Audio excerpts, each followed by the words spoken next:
Okay, let's have a look around this 1976 Rover 3500 P6. It's a 3500S, the manual transmission one, the most desirable of them all.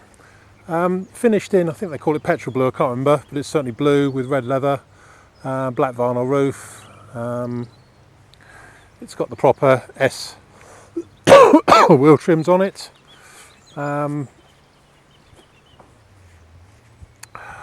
It's got boot mounted spare wheel. It's got a tow bar on it.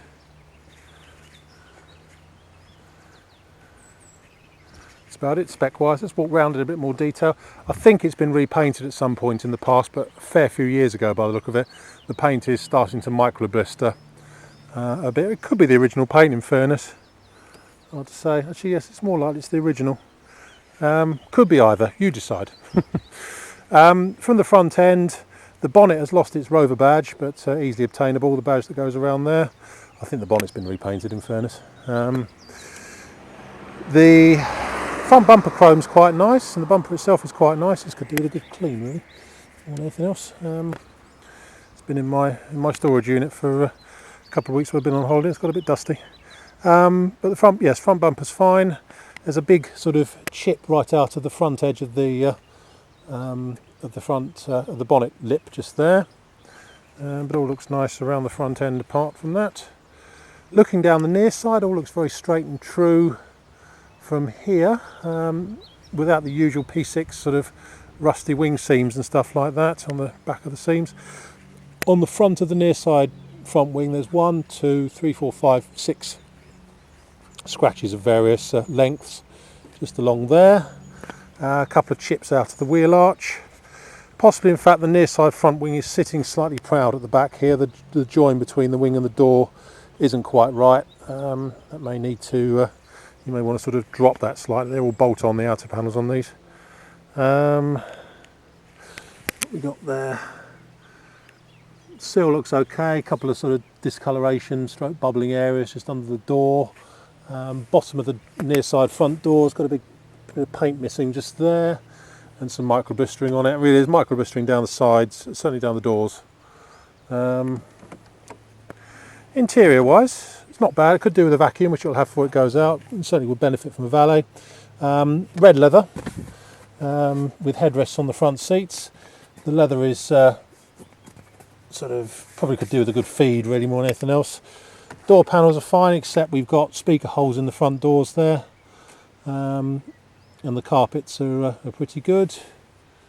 It looks all right. Headlining is fine. Interior needs a good valet more than anything else. Door's shut with a nice clunk.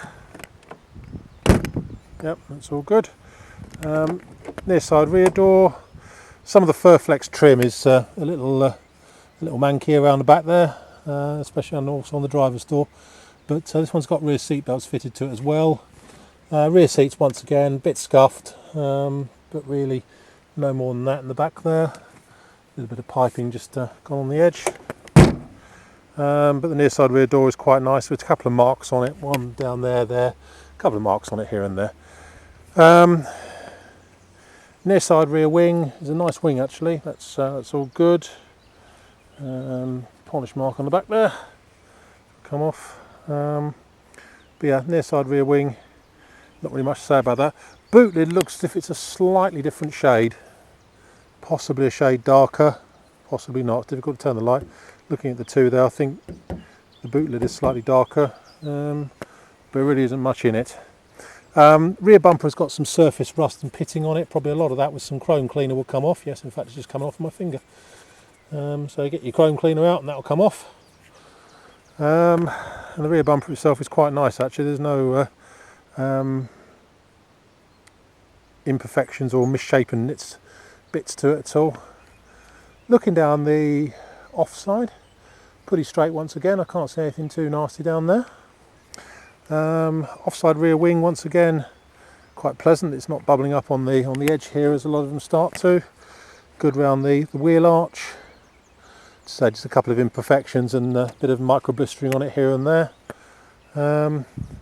Offside rear door's got quite a few sort of tiny spots where the paint has lifted from micro blistering on there. That's what those little white bits are.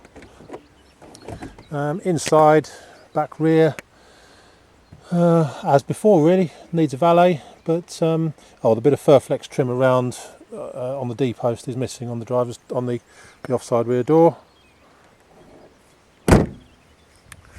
Offside front door, once again, a few sort of areas where the paint has lifted slightly from micro blistering, and there are some areas of micro blistering on the door, but not too bad.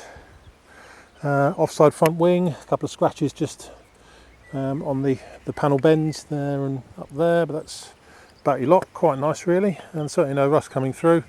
Screen on the driver's side, all looks very nice actually, nothing to worry about there. Interior wise on the driver's side, once again the Furflex, as it always does, has taken a right battering from people getting in and out. That needs to go back on, which I'm trying to do one-handed, which I can't. Yeah, speaker grill cut in the door, or speaker hole cut in the door. Needs a good clean and valet, but driver's seat isn't too bad, apart from it's worn through just in the usual spot right on the base of the leather down here, where the metal pokes through. It's split through there. Oh, and the seam, some of the stitching in the seam on the driver's seat isn't fantastic, just along there sort of thing. That's really about your lot. It's a good P6 actually. My name's Simon. You can reach me on 0771 906 9353 or in the office on 0118 946 3352 if you've got any issues or queries with regard to this 1976 P6. End.